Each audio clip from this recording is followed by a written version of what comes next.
Olá, eu sou a Dulce da Mil Grãos e hoje venho falar de um assunto que me pediram para falar, que são os níveis de ferritina baixos, quando se faz uma análise ao sangue. Portanto, existem alguns parâmetros muito diferentes para homens e para mulheres. Normalmente as mulheres têm depósitos de ferritina bastante mais baixos do que dos homens e isto é normal. Portanto, aqueles parâmetros, aquele intervalo em que devem estar os valores normais é mais baixo para as mulheres do que para os homens. E há muitas mulheres, principalmente mulheres, que apresentam níveis de ferritina baixos.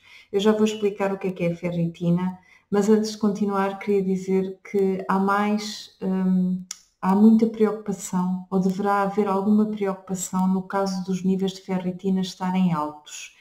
Aí sim poderá haver alguma doença grave, enquanto os níveis de ferritina baixos poderão estar relacionados com outras coisas que eu vou falar a seguir.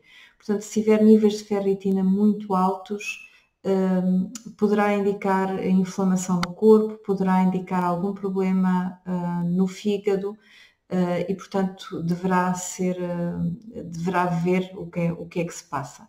Então a ferritina, tal como o nome indica, é uma ina, não é? É uma proteína onde ficam armazenadas moléculas de ferro, principalmente em alguns órgãos do nosso corpo, normalmente ou principalmente o fígado, mas também o baço, a medula, o coração, portanto, órgãos que armazenam essa proteína.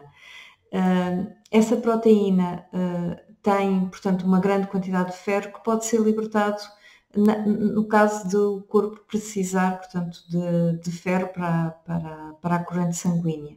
E, portanto, os níveis de ferritina baixos acabam por estar relacionados muitas vezes com anemia. Às vezes não se encontra ainda anemia, mas, ou seja, os níveis portanto, os níveis de hemoglobina estão bem, mas já começa a haver um baixo depósito, por assim dizer, baixa concentração desse armazém de ferro que o nosso corpo tem.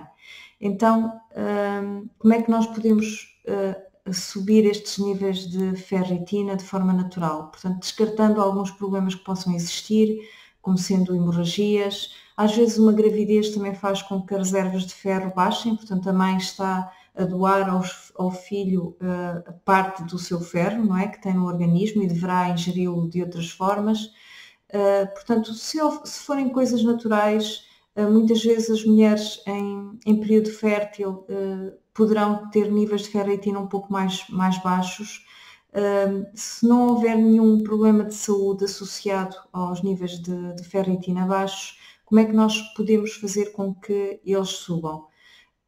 Claro que se a ferritina é uma proteína que armazena ferro, portanto as moléculas de ferro, o que queremos é, para além de ingerir mais alimentos que contenham ferro, potenciar a sua absorção. E eu recomendo sempre a utilização de legumes verdes e de vitamina C natural, ou seja, temperar os legumes verdes com um pouco de sumo de limão, por exemplo. Também recomendo a ingestão de algas, eu insisto muitas vezes nisto. A verdade é que as algas são um grande depósito de minerais, não só de ferro, mas também de ferro, de cálcio, de minerais que são essenciais à formação de muitas estruturas no nosso corpo e, portanto, a utilização das algas poderá ser uma das formas que temos de aumentar a ingestão de ferro e, portanto, potenciar esse aumento da ferritina.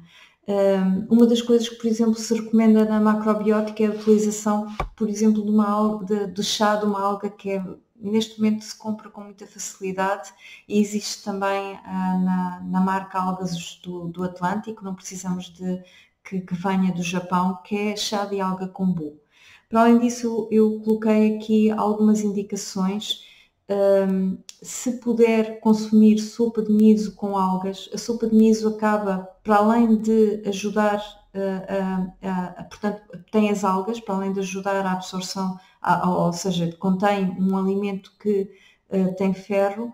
Para além disso, acaba por ser um alimento que ajuda ao intestino e, portanto, a termos um intestino mais saudável. E a verdade é que muitos destes nutrientes são absorvidos nos intestinos. Se nós tivermos um bom sistema digestivo, se mastigarmos bem, se tivermos uma alimentação cuidada, possivelmente o nosso intestino vai ter mais capacidade de absorver todos os nutrientes. Possivelmente não, de certeza que vai ter capacidade de absorver melhores nutrientes. E, portanto, a questão da ferritina, para além de comermos alimentos que sejam ricos em ferro, também teremos que tratar do nosso intestino.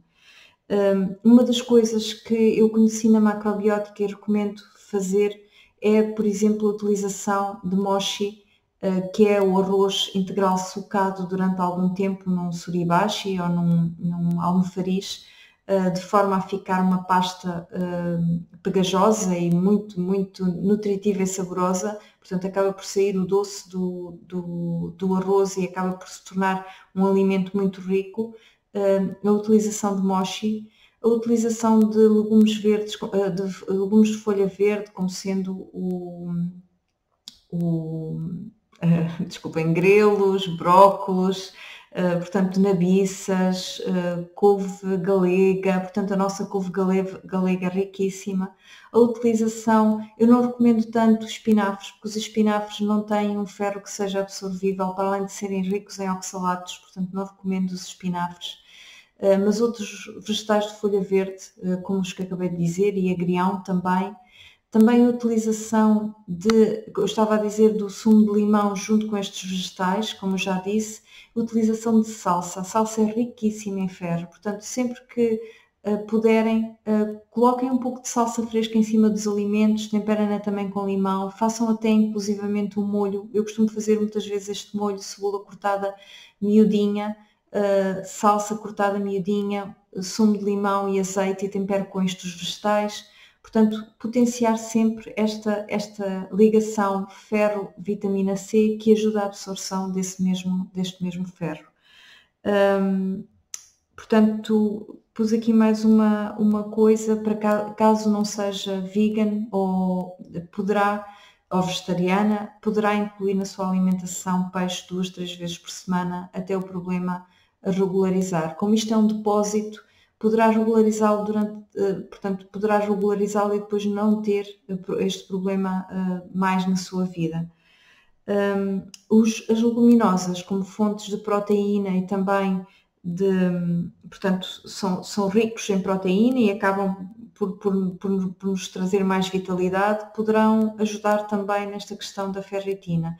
Eu recomendo também a utilização de tempê e de tofu, ou seja, e natto.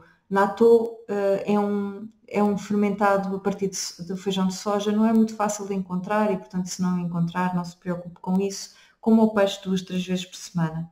Eu falei e publiquei no meu canal de YouTube uma receita que é o nishimé, e eu recomendo a utilização de nishimé também.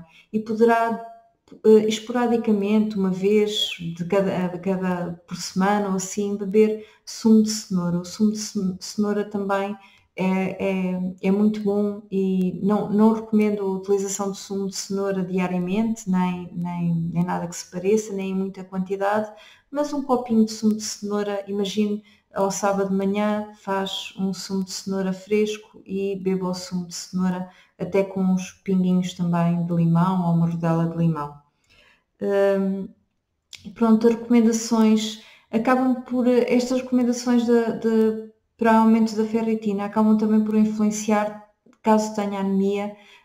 A anemia poderá ter outras causas, mas caso tenha anemia, poderá também ajudar no caso da anemia. E pronto, por hoje é tudo. Se tiver alguma dúvida, alguma sugestão, poderá dizer-me. Obrigada por me ouvir.